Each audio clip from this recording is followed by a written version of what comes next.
요한복음 5장을 보면 예수님은 38년 된 병자를 고치시는 놀라운 일을 하셨을 뿐만이 아니라 아주 놀라운 말씀도 하십니다.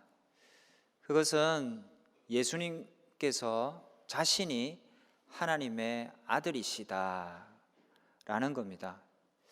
요한복음 5장 17절부터 29절의 내용은 계속 그런 뜻입니다. 예수님이 내가 하나님의 아들이다 라는 것이죠. 이에 대해 유대인들은 굉장한 거부 반응을 보입니다. 그 반응이 요한복음 5장 18절에 잘 나와 있습니다. 유대인들이 이로 말미암아 더욱 예수를 죽이고자 하니 이는 안식일을 범할 뿐만 아니라 하나님을 자기의 친아버지라 하여 자기를 하나님과 동등으로 삼으심이러라. 자신이 하나님의 아들이라 그러니까 이 유대인들이 예수님을 굉장히 미워해서 죽이고자 했던 것입니다. 예수님의 이 어마어마한 주장은 그분이 과연 그러한 주장을 할 권리가 있는가 하는 문제를 심각하게 야기시킵니다. 예수님의 주장을 누가 정당화하며 혹은 무엇이 정당화할 수 있겠습니까? 유대인들은 이에 대해 강한 의문을 품게 되었고 그들의 마음을 아신 예수님은 오늘 본문에서 자신이 하나님의 아들임을 입증하는 세 가지 증거를 말씀하시게 됩니다. 오늘은 이 세 가지 증거들을 살펴보면서 우리도 우리의 신앙을 점검해 보는 시간을 갖고자 합니다. 첫 번째 증거는 세례 요한의 증거입니다. 본문 33절 우리 같이 읽겠습니다. 너희가 요한에게 사람을 보내매 요한이 진리에 대하여 증언하였느니라 라고 했습니다. 여기서 요한은 세례 요한인데요, 그가 진리에 대하여 증언했다. 이것은 진리는 곧 예수님을 뜻하는 겁니다. 그가 예수님이 하나님의 아들 되심을 말했다는 겁니다. 요한복음 1장 34절 보면 그 내용이 나오고 있는데요, 요한의 이 증거는 인간의 증거이며 따라서 완벽하지는 않지만 예수님은 34절 보시면 그것이 너희로 구원을 받게 한다라며 요한의 증거가 같이 있음을 말씀하고 계십니다. 세례 요한은 예수님이 하나님의 아들이심을 충실하게 증거한 위대한 선지자였습니다. 제가 작년 말에 세례 요한에 대해 설교하면서 그는 뒷모습이 아름다운 사람이었다라고 말씀드렸는데, 그는 예수님이 하나님의 아들로서 영광을 받으시도록 하기 위해 철저히 자기는 낮추었습니다. 그리고 예수님의 영광을 드러내도록 자신은 조용히 역사 무대의 뒤안길로 사라지는 모습을 보였습니다. 세례 요한은 뒷모습이 아름다운 사람이었던 것이죠. 경건한 사람들은 세례 요한의 말을 듣고 예수님을 찾아왔고 예수님을 하나님의 아들로 고백했으며 예수님에게서 하나님의 영광을 발견했습니다. 유럽에서 위대한 종교 그림으로 꼽히고 있는 것 중에 그룬왈드의 세례 요한이라는 그림이 있습니다. 화면 중앙에는 고통 속에서 처절하게 죽어가시는 예수님의 모습이 그려져 있습니다. 그리고 그 왼쪽에는 향유를 들고 왔던 막달라 마리아가 예수님을 바라보며 두 손을 잡고 예수님을 쳐다보고 있는 모습이 묘사되어 있습니다. 그리고 그 왼쪽에는 흰옷을 입은 어머니 마리아가 사도 요한의 팔에 안겨 기절할 듯 쓰러져 절규하는 모습이 묘사되어 있고요. 그리고 오른쪽에는 그 세례 요한입니다. 세례 요한이 한 손에 성경을 들고 있는 것입니다. 그 밑에는 어린 양이 그려져 있는데요. 어린 양의 목에 잘 안 보이실 것 같은데 십자가가 있습니다. 십자가가 목에 매달려 있고 그 목에서 피를 흘리는 장면을 그려 놓았습니다. 저것은 십자가에서 우리 죄를 대속하기 위해 달려 죽으신 예수님을 상징하는 것이죠. 그런데 여러분, 저 그림에서 뭔가 돋보이는 부분, 화가가 좀 강조해서 그린 부분 혹 발견할 수 있을런지요? 그것은 바로 세례 요한의 손가락입니다. 저 손가락 위에는 글자가 보이는데 그는 흥하여야 하겠고 나는 쇠하여야 하리라는 성경 말씀이 라틴어로 적혀 있고, 바로 그 말씀 밑에 세례 요한이 손가락으로 누구를 가리키나요? 예수님을, 십자가에 달리신 예수님을 가리키고 있습니다. 이것은 세례 요한의 역할을 잘 보여주는 겁니다. 그는 주인공이 아니었습니다. 예수님이 주연 배우였고 그는 조연으로서 이 주연 배우를 도드라지고 드러나게 하는 역할을 맡았던 것이고 그 역할을 아주 훌륭하게 감당했던 겁니다. 그런 세례 요한을 가리켜 예수님은 뭐라고 말씀하셨나요? 여자가 낳은 자 중에 가장 큰 자다라고 말씀해 주셨습니다. 비록 그가 참수당해 죽었지만 예수님을 드러내기 위해 혼신의 힘을 기울인 그 세례 요한을 가장 큰 사람이고 성공적인 인생을 산 사람이라고 예수님께서 칭찬해 주셨던 겁니다. 여러분, 우리도 그렇습니다.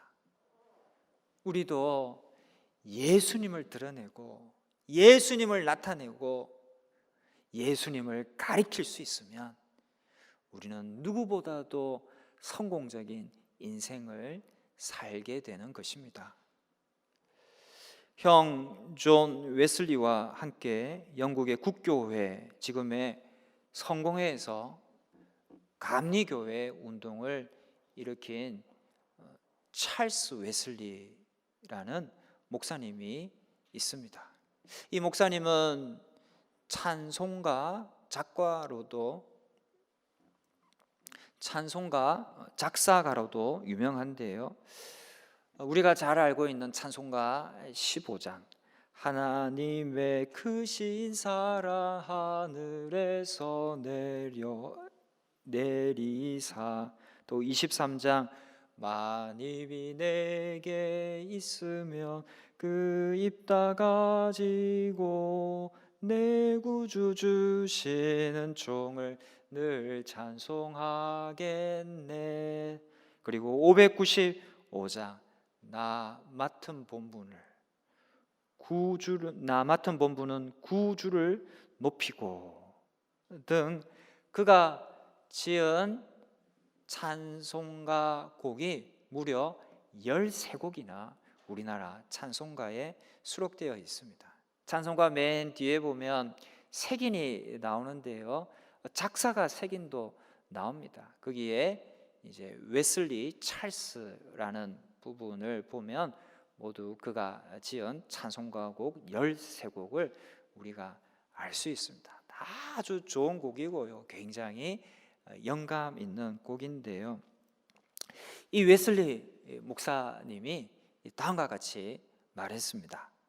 내가 마지막 숨을 몰아쉬며 헐떡이며라도 그분의 이름을 말할 수만 있다면 행복하리라. 그분을 모든 사람에게 전파하라. 그리고 죽음 속에서도 외치라. 보라, 어린 양을 보라고 라고 적었습니다. 그는 세례 요한과도 같았던 겁니다. 그는 마지막 순간까지도 예수님을 드러내고 예수님 전파하고 예수님 알리고자 하는 그런 마음으로 가득해서 살았던 것이죠. 여러분, 예수님에 대한 인간의 증거는 그때와 마찬가지로 지금도 가치가 있습니다. 우리는 예수님을 드러냅니까? 나의 말, 나의 행동을 통해 사람들이 예수님을 바라봅니까? 나의 모습을 통해 사람들이 예수님에 대해 관심을 갖게 됩니까? 나는 예수님을 가리키고 예수님을 두드러지게 합니까? 내가 가진 능력, 지혜, 지식이 대단한 것이냐 드러내기보다는 우리가 마지막 순간까지 우리 예수님 자랑하고 예수님 알리고 예수님 드러낼 수 있다면 우리는 세례 요한과 같은 가장 훌륭한 인생, 가장 큰 사람, 성공적인 인생으로 살아갈 수가 있는 것입니다. 성도 여러분, 우리의 인생이 다하는 그날까지 말과 행동으로 예수님 드러내고 예수님 자랑하며 하나님을 찬송하는 저와 여러분 되시기를 주님의 이름으로 축원합니다.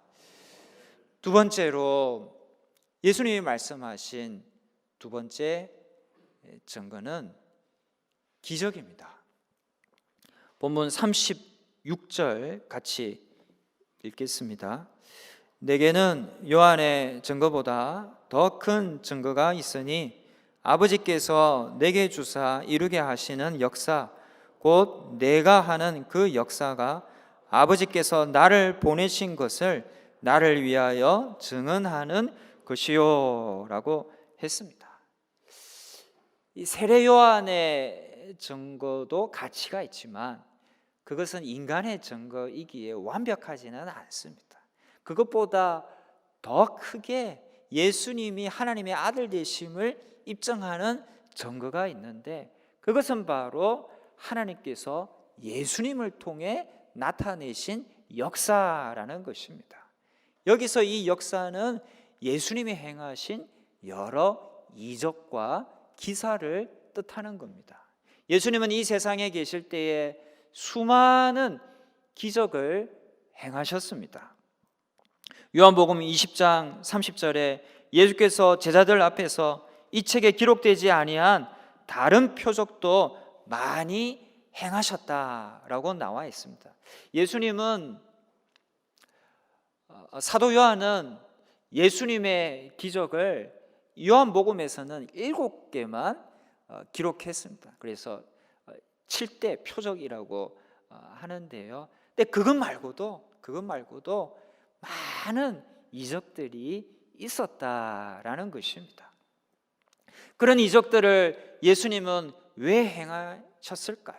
그 이유 중에 하나는 36절에 나와 있듯이 자신이 하나님의 아들이라는 사실을 증거하기 위한 것이었습니다. 그 이적은 자신을 입증하는 좋은 증거가 될 수 있었던 것이죠. 하나님은 예수님이 자신이 보낸 아들이요 세상의 구원자라는 것을 사람들이 분명히 확인할 수 있도록 예수님의 손을 통하여 초자연적 이적도 나타나게 하셨던 겁니다. 여러분, 이적은요 우리 신앙의 적지 않은 도움이 분명히 됩니다. 이적은 믿음을 고무시키는 힘을 가지고 있고, 이적을 보면 약한 믿음이 좀 강해질 수도 있습니다. 이적이 일어나는 현장에서는 돌같이 굳은 마음이 녹아져서 부드럽게 되기도 합니다. 우리는 이적을 통해서도 예수님의 하나님의 아들 되심을 믿어야 할 것입니다. 성도 여러분, 오늘날에도 이적은 나타날까요? 물론 하나님께서 자연 법칙을 만드셨기 때문에 그 자연 법칙에 맞지 않아 보이고 그것을 초월하는 이적이 일상적으로 나타나기는 어렵습니다. 하지만 그 자연 법칙마저도 하나님의 주권과 섭리 하에 있기에 하나님이 한번 뜻하시면 얼마든지 지금도 살아계시고 역사하시는 하나님께서, 예수님께서는 놀라운 이적도 행하실 수가 있는 겁니다. 여러분, 우리나라가 코로나19로 커다란 위기에 처해 있지만 지금 어느덧 그 위기를 거의 극복해 나가고 있습니다. 그런데 이것은요, 다른 나라에서는 찾아볼 수가 없습니다. 유독 우리나라에서 아주 훌륭하게 이 위기를 극복해 나가고 있습니다. 어떻게 이런 일이 이루어진 걸까요? 물론 우리 국민들이 많이 협력했고요, 또 정부와 방역 당국에서 효과적으로 방침을 세웠고 방역을 했고, 또 여러 가지 수칙을 세워 실시해 왔습니다. 그 효과가 있죠. 하지만 그것만으로 다 되었다고 생각하지 않습니다.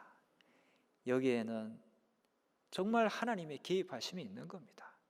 하나님의 기적 같은 섭리가 여기에 개입되어 있는 것입니다. 성도 여러분, 우리가 이런 기적을 통해서라도, 저는 오늘날에도 하나님은 기적을 행하신다고 믿습니다. 그 기적을 통해서라도 하나님은 살아계시고 예수님은 하나님의 아들 되심을 더욱 분명히 믿고 고백하며 주님을 더욱 신뢰하며 살아가는 저와 여러분 되시기를 주님의 이름으로 축원합니다. 세 번째는 성경입니다. 예수님은 최종적인 증거를 말씀하시는데 그것은 성경입니다. 본문 39절 같이 읽겠습니다. 너희가 성경에서 영생을 얻는 줄 생각하고 성경을 연구하거니와 이 성경이 곧 내게 대하여 증언하는 것이니라 라고 하였습니다. 하나님은 예수님이 자신의 아들됨을 입증하는 마지막 증거로 이 성경을 사용하셨습니다. 사실 이것이 오늘 우리에게는 제일 중요하고 또 유일합니다. 우리는 지금 세례 요한의 증언을 직접 들을 수가 없습니다. 그리고 예수님이 행하셨던 이적도 직접 경험할 수가 없습니다. 하지만 여러분, 그 모든 것들은 다 어디에 있습니까? 바로 말씀에 있습니다. 해서 우리가 말씀을 믿고 이것을 실제 일어난 일로 인정하고 받아들인다면 우리는 앞에 두 가지 증거를 포함한 세 가지 증거를 모두 다 가지고 있고 확신할 수 있게 되는 겁니다. 그것을 통해 우리는 예수님이 하나님의 아들 되심을 확실히 고백할 수가 있는 것이죠. 신약 성경은 예수님을 증거하는 내용이 많습니다. 아니 대부분입니다. 그래서 우리는 신약 성경을 통해 예수님을 구주로 분명히 고백할 수가 있습니다. 그런데 여러분, 여기서 예수님이 말씀하신 이 39절에서 말씀하신 성경은 신약 성경이 아니죠. 당시에는 신약이 없었습니다. 이 구약입니다. 근데 구약은요, 창세기부터 말라기까지 아무리 읽어봐도 예수라는 이름조차 발견하기가 어렵습니다. 가만히 보면 역사나 문학, 법률에 관한 내용이 많고 의학, 건축에 관련된 내용도 많습니다. 잠언은 일반 격언집과 같아 보이고 사무엘상하, 열왕기상하, 역대상하 같은 역사서는 우리나라 조선 왕조 실록이나 삼국사기, 삼국유사와 별로 달라 보이지 않습니다. 자세히 보면 예수님과 별 관련 없어 보입니다. 그러나 크게 보고 그 저변을 살펴보면요, 이 성경 말씀은 명백하게 예수님께로 초점이 맞추어져 있다라는 것을 알 수가 있습니다. 창세기에 나오는 창조는 구원과도 관련이 깊습니다. 창조는요, 그 구원의 맥락과 굉장히 긴밀하게 맞닿아 있습니다. 창세기 1장 9절에 보면 하나님께서 물을 한데로 모으시고 육지가 드러나도록 하셨는데, 저 구절을 어떤 학자는 육지를 바다에서 건지신 구원 사건으로 해석하기도 합니다. 그러니까 창조와 구원이 맞닿아 있다는 것입니다. 저 사건이 집단적으로 나타난 것이 바로 이스라엘 백성들의 출애굽 사건이요, 그리고 개인적으로 나타난 것이 예수님의 십자가 대속 사건으로 인해 우리를 죄악에서 건지신 구원 사건이 되는 겁니다. 즉 예수님이 우리를 구원하신 것은 창조의 맥락에서도 볼 수 있습니다. 이스라엘의 출애굽 이야기는 우리가 애굽의 지배와 같은 죄악의 굴레에서 벗어나 홍해를 건너듯 예수 그리스도의 이름으로 세례를 받고 광야 같은 세상에서 구원에 이르는 신앙 훈련을 받아 요단강을 건너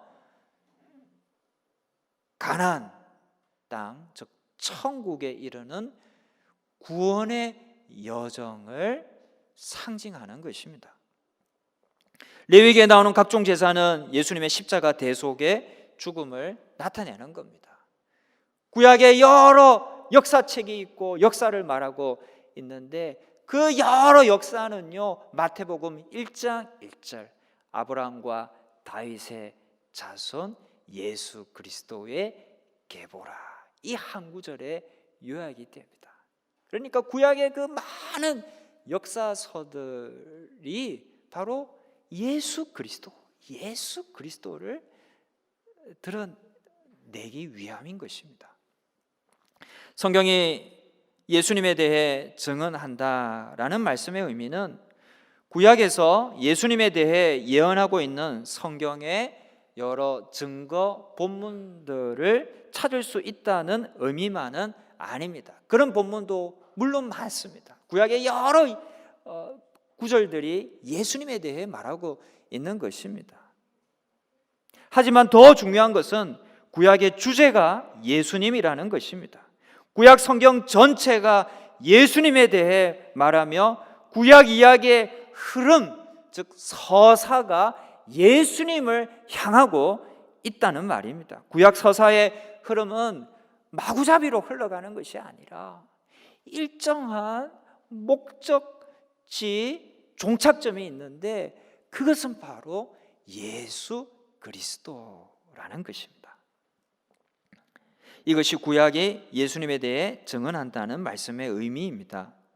해서 누구든지 마음을 열고 이 성경을 대하면 우리는 이 말씀을 통해서 구약 성경을 통해서도 얼마든지 예수님을 발견하고 우리의 구주 되신 예수님을 만날 수가 있는 것입니다.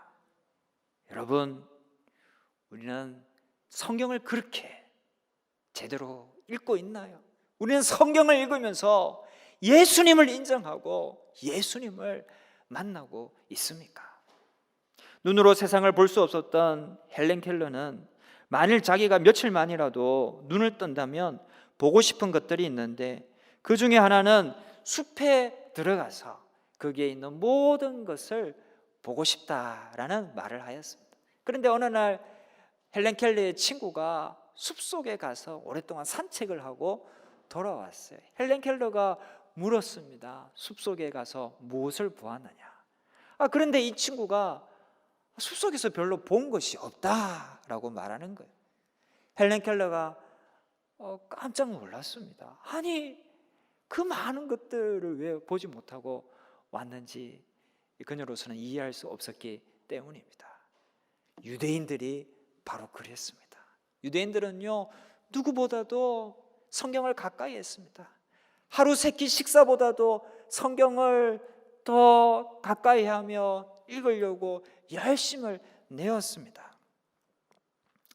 그럼에도 불구하고 놀라운 것은 그 성경의 가장 핵심적인 내용인 예수 그리스도에 대해서 알아보지 못하고 그분을 인정하지 못했다라는 겁니다. 왜 그랬을까요? 38절에 이는 그가 보내신 이를 믿지 아니함이라 라고 했습니다. 이들은 예수님 인정할 생각이 없었던 거예요.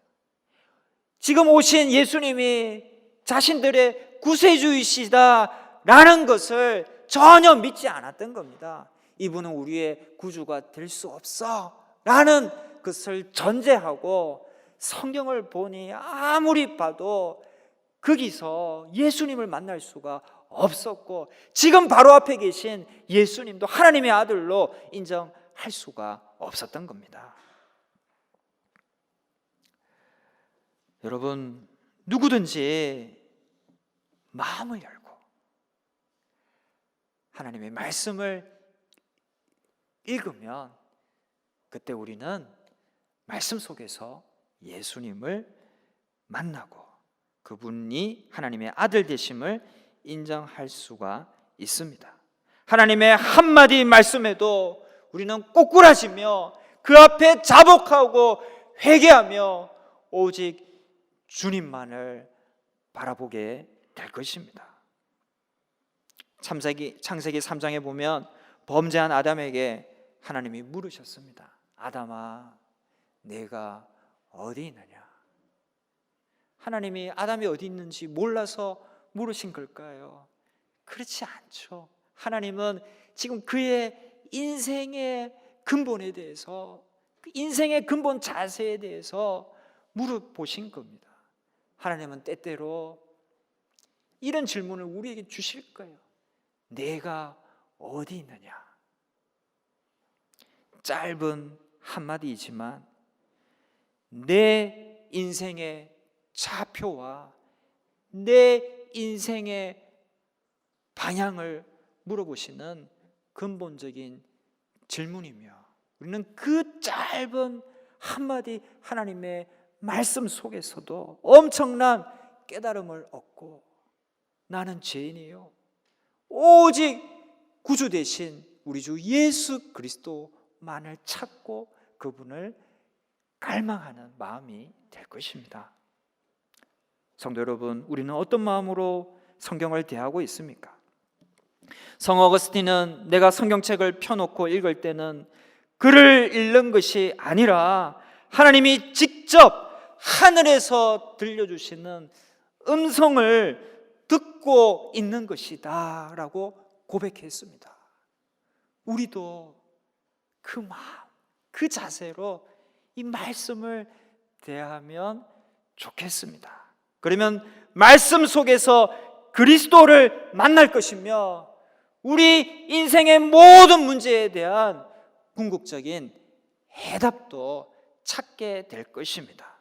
말씀 속에서 주님을 만나면 그 말씀은 지금 나를 둘러싼 모든 염려, 걱정, 근심을 날려버릴 것이요 고통 속에서 십자가를 지고 살아가고 있지만 주님께 감사하고 찬송하는 모습으로 내 인생이 바뀌어지게 될 것입니다. 말씀이 우리의 생명이요 구원자이시요 하나님의 아들이신 우리 주 예수 그리스도를 정언하고 있기 때문입니다. 오늘 한 주도 성경을 가까이 하며 이 성경이 정언하는 예수 그리스도를 만나고 발견하고 만나는 기쁨을 누리며 그 예수 그리스도께서 마련해 주신 구원의 길, 영생의 길, 생명의 길로 걸어가시는 저와 여러분 다 되시기를 주님의 이름으로 축원합니다. 기도하시겠습니다.